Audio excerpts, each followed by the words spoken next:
Hello everybody, welcome to Crafty Soup. My name is Misty. It is the time of the month where I open up my package from Freckled Fawn, show you everything that's inside, and then create a project with it. So let's go ahead and dive in. So here's what the kit looks like when it comes in the mail, and I subscribe to the 6x8 kit plus one extra add-on, and that's part of what I really love about Freckled Fawn is the flexibility. You could subscribe to just a single embellishment pack all the way up to 12x12 scrapbooking kit, so it's really flexible to meet your needs as a crafter. All right, here is my package, and the one extra thing that I subscribe to is the ephemera pack, and this time around it's acetate butterflies, and I had wanted to go order a second package of this as an add-on to my kit, and they were already sold out by the time I got there. So sometimes their items go fast, and that's a good thing for subscribing to what you want in particular so that they don't sell out on you. In the normal kit, you get wood veneer pieces. This time it's more butterflies. You get puffy stickers, and this time we have hearts. I should say it's not always puffy. Sometimes it's enamel dots and things. You get a pack of chipboard, and there's always the month number on there, and some phrases, and a couple of image icons. You get 2 sheets of the small alpha stickers. You get 2 sheets of label stickers, and I really am liking the colors in the pack this month. And what's next in the kit? Okay, you get 2 sheets of, well, sometimes you get a whole roll of washi tape. Often you get 2 sheets of washi strips, and that's plenty for what I need. So I really like the packs of washi strips. You get a larger alphabet. So far it's been a puffy alphabet of some sort, and this time it's purple. And then you get sheets of pattern paper, and this, like I said, is the 6x8 kit, but they do have full 12x12 sheets. They also have, I think, pocket cards. So there is a variety of options in these same patterns. I am loving this navy and white bold stripe. Ooh, that is so good. Who could get so excited about a stripe? But I think navy has my heart these days, so that is part of it. All right, so that is the pattern paper in the kit. Let's go ahead and put these supplies to use on a project.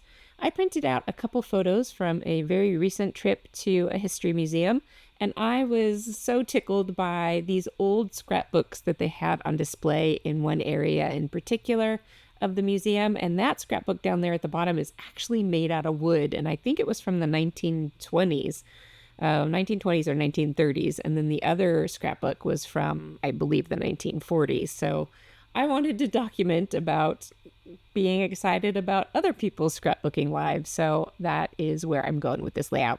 Now, I did pull out a 8.5 by 11 sheet of cardstock from my stash. And as I'm looking this over, I wanted to use the more romantic supplies from my kit, which includes the florals and the butterflies, since that goes along well with this kind of vintage scrapbooking idea. And as I was working with this sheet of florals, I thought, like to just fold the corner to have a bit peeking, and as I was playing with it, I realized I could just fold a whole section of this and create a different layout than I've ever done before and see how I like it. And as I was playing around with my letter stickers to start working on my title, I thought, that makes a great place for the title as well. It makes it a little awkward for the photos to fit, but let's go with it and see how it is. So I just kind of came up with this different way for me to approach a scrapbook layout. So that is part of what I like about getting kits in the mail, is sometimes they lead to ideas that I might not otherwise have had, and that was the case this time around. All right, I won't make you watch me glue all the letters down, but in the end, I've got my title, and I went ahead and just aligned it along those various angles of that folded piece. So that is how that came out. And as I'm looking at these photos, I want them to stand out just a little bit more from the background because I have a lot of white on white going on. And while this butterfly print is black and white, I think it adds just enough distinction that I can map my photos with it. And since I've been inking everything these days, I will go ahead and ink up everything again on this layout so that it has even more depth and dimension and distinction from the photos to that white on white background. So that is what I've got going on there. All right, and then I'm back with everything inked. You can see that I even inked the 8.5 by 11 background as well. Off to the left there, I saved the chipboard backing from all of those chipboard phrases, and I'm going to use these in place of foam dots. Why not reuse all of the pieces in various ways instead of throwing that stuff away? So that is what I'm doing this time. I've intended to do this with my past kits, and I haven't remembered until this time. So I'm glad that I remembered to get that on there. All right, I wanted to add just a little bit more detail to this layout with some of the washi tape in the background. With these kits being pretty similar every month, and the supplies I think in here are pretty basic supplies, which I appreciate in a lot of ways, but I do feel like I need to find different ways to kind of add texture and detail using the same supplies over and over again. So, I mean, this isn't an exceptional way to use washi tape just as strips to the background, but because I don't do it super often, it does add a difference to the layout from previous layouts using these kits. And then here's another thing that I'm doing with the washi tape that I haven't done in quite a while, is using it as kind of corner photo corners. And I've done this, I have a whole washi tape video of techniques, and I did it way back then with a gold washi tape. And I haven't done it with typical washi tapes, which are definitely more see-through and have different, less solid patterns to them, which is the case with this washi tape. And I'm not quite sure it's terribly effective here, but I did it and I went with it. And I would probably choose a different pattern, definitely. Maybe that blue floral washi would have been a little more effective, because the washi that I used was just a little too see-through and it's getting lost a little bit.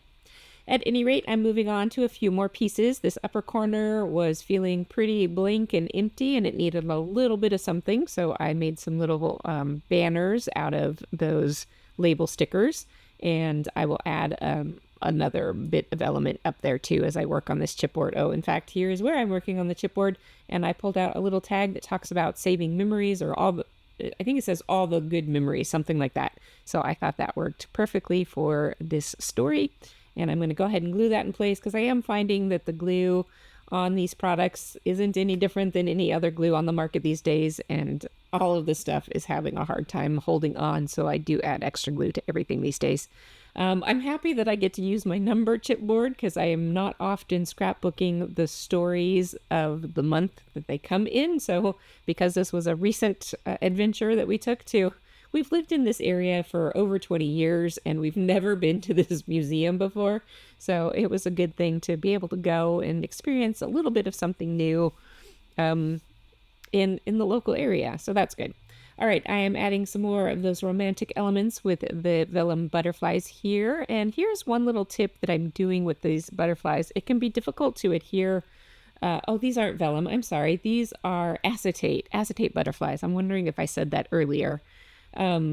Anyway, it can be difficult to adhere acetate or vellum to layouts without the glue showing. So I'm actually adding some staples to these, making it look like I stapled all the way through the whole project to hold them on.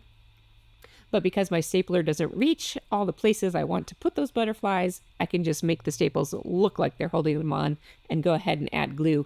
But the texture of the staple also gives more structure for that glue to adhere to and hold everything in place, so that makes it a little more firm and long lasting into the future. So I will get all of those butterflies glued on. It will take a while to dry because the acetate holds in the moisture of the glue and it's slower to evaporate and dry out. So all of that has to take some time to sit and do that. While it's drying, I went ahead and started my journaling. As is typical for me, I ran out of space for journaling, which is one of the things I love about these label stickers in the Freckled Fawn Kit. I love having nice big label stickers for plenty of journaling, and I can always pull in a second label sticker if I need to. Since that one was sitting over the blue flowers, I went with a second color of my label stickers as well. I had this little piece left over from making those little flags, and I'm adding the dates to each little scrapbook, and I'm going to do that in that photo corner. That brings a little bit more attention to that area that I felt like was blending in too much, as well as adds a little bit more information that I didn't include in the journaling about the dates of these scrapbook albums.